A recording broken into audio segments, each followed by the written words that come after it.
Namaskaram.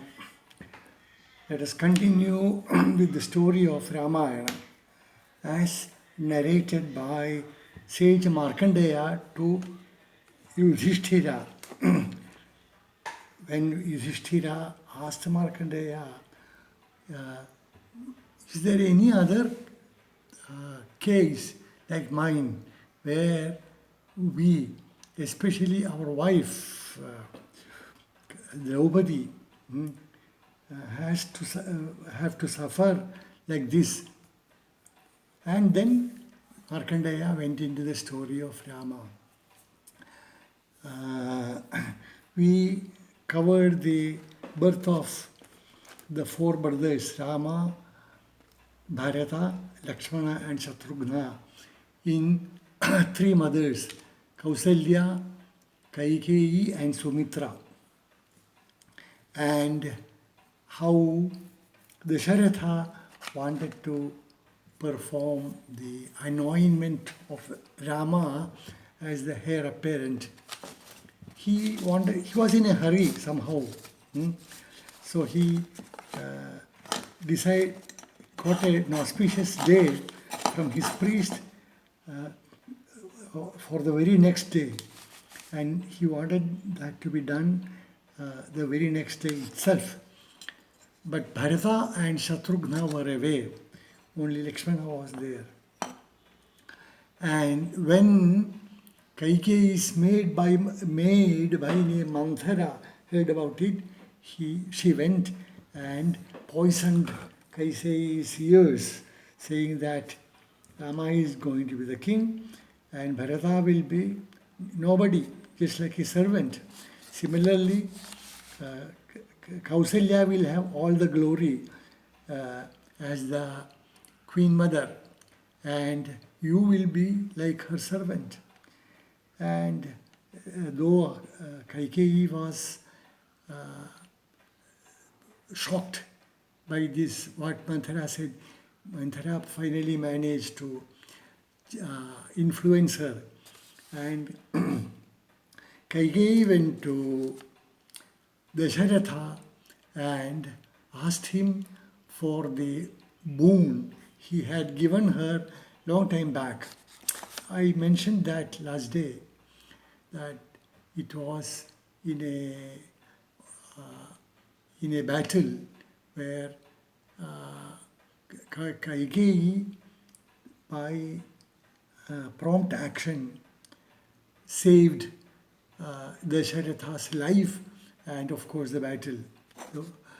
And then he promised Kaikeyi that whenever she wanted, she would ask for a boon. Sri Ramodantam says Varadvayam too, but original Ramayana doesn't talk about two.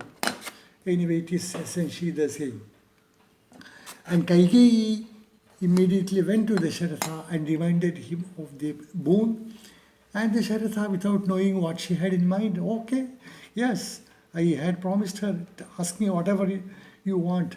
And then Kaikeyi asked for Rama's exile and Bharata's anointment as heir apparent. What's called, Dasharatha was shocked by both the requests, especially of sending Rama away. He loved all his sons, but Rama was his favorite. And but Kaikeyi insisted, and Dasharatha didn't say anything. He was so shocked, so sorry, that he went to his private chambers, spent the whole night in agony, and before the day's break, he passed away. That didn't discourage Kaikeyi. Kaikeyi immediately sent for messengers to get Bharata home, with the hope that Bharata could be installed on the throne.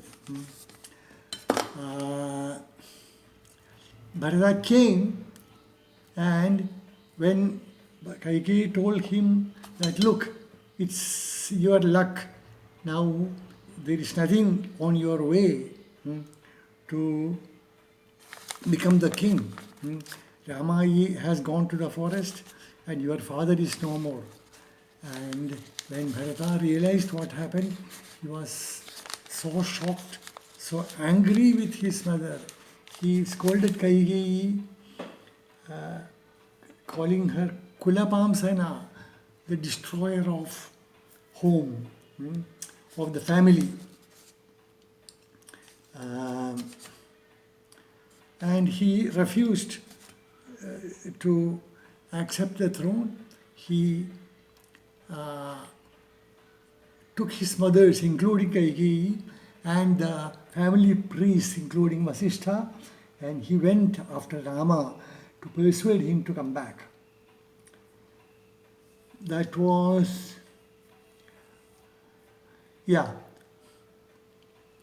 in the Ramayana as narrated by Markandeya, one important episode is not there. That's Rama's boyhood adventure into the forest with sage Vishwamitra. When Rama was in his teens, Vishwamitra approached Dasharatha, requesting him to send Rama and Lakshmana with him because the forest where they were living was threatened by one demoness, Tataka. And they could never perform a yajna. They would come at will,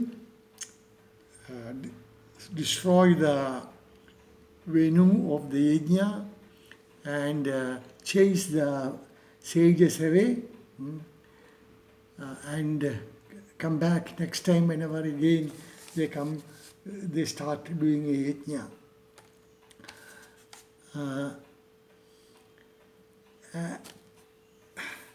Tataka's son Maricha was there, and Maricha,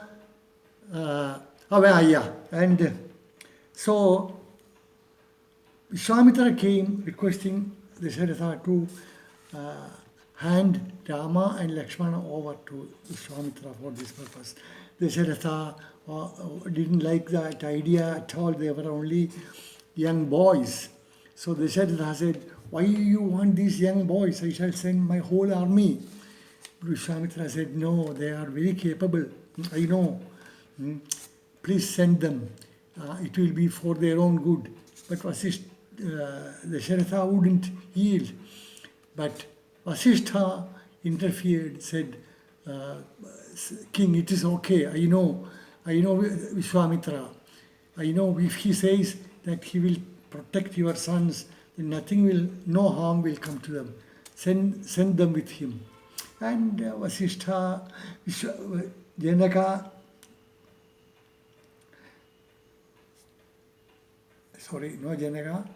Dasharatha yielded. And Vishwamitra took them to the forest, their ashram, and on the way and in the ashram, he taught them many valuable lessons, gave them many mantras for Divya Astras. And next day, when Rama and Lakshmana were guarding, the sages started a havan. And immediately Tataka came with her friends, including Maricha. But this time they couldn't do anything because Rama sent powerful arrows and killed Tataka. Maricha was not killed. Somehow he escaped himself and he jumped into the ocean and saved himself.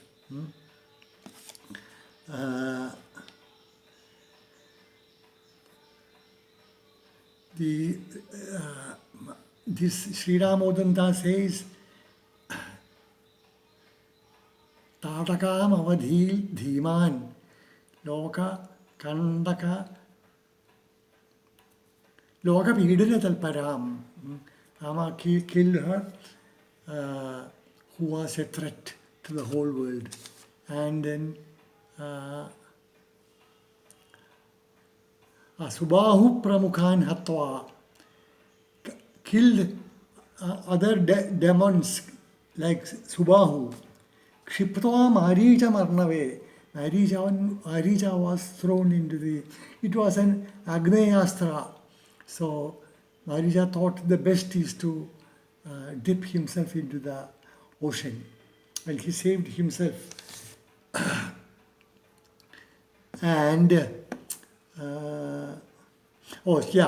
so, and after that, when the Havan was conducted satisfactorily, Vishwamitra took Rama and Lakshmana along with him to King Janaka in Mithila. He knew that King Janaka has been planning for a long time to marry his daughter Sita off. He had put a condition that there was a bow belonging to Lord Shiva, which he had kept in his palace, which was being worshipped, which was worshipped every day. And the one who could lift the bow, tie the strings, tie the strings, he would be given Sita in marriage. That was the condition, because it was a very heavy bow on hand and very strong, and so many people had tried, nobody could succeed. And Vishwamitra knew that Rama was capable. So Rama and Lakshmana were taken there, and Janaka knew Vishwamitra received him well, and then Vishwamitra mentioned that he wanted Rama to try the bow, and Janaka was only pleased. Rama lifted the bow, which itself was something others couldn't do. Then he bent the bow so strongly that it broke. So Rama had qualified, and Janaka wanted Sita to be married to him. So they sent emissaries to Dasharatha about this. And Dasharatha came with Bharata. This is much before Dasharatha's death.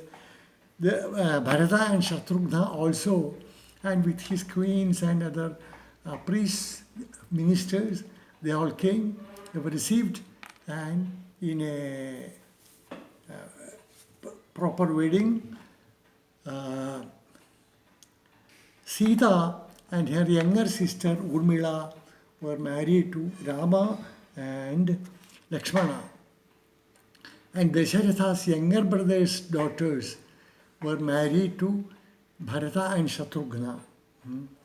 So all the four princes were married to these four princesses.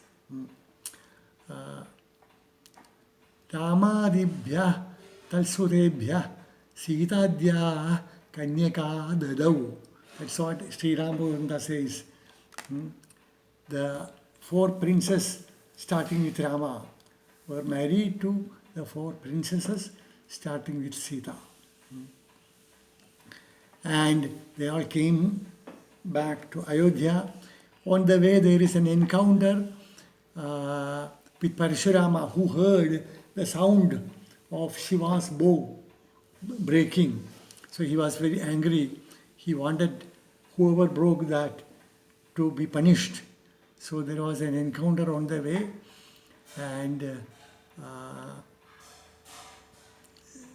Parashurama realized that Rama was was none other than an incarnation of Vishnu. So, without a battle which would have ensured, it was amicably settled and they came home. That was the end of the first kanda. There are 6 kandas. The first is Balakanda, and the second is Ayodhya Kanda. So Balakanda is over after Rama's marriage, and the Rama's going to forest, exile to forest, or that happened in the Ayodhya Kanda. And the Rama went to forest, Dasharatha passed away, Bharata went after Sri Rama to persuade him to come back. They met when Rama was living in the Chitrakuta. And Bharata tried his best, but Rama said, "No, I have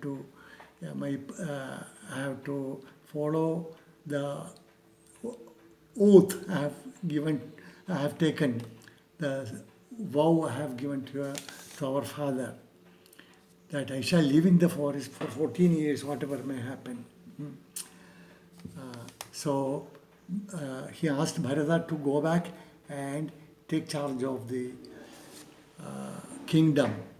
But Bharata said he will not rule as the king, but he will rule as Rama's servant,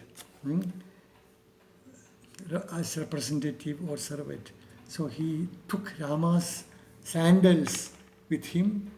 He would go back to Ayodhya. He lived in a village outside in the outskirts of Ayodhya. On the throne, he placed the sandals of Sri Rama and ruled the kingdom for 14 years until Rama's return. I think our time is up. I have to stop. Namaskaram.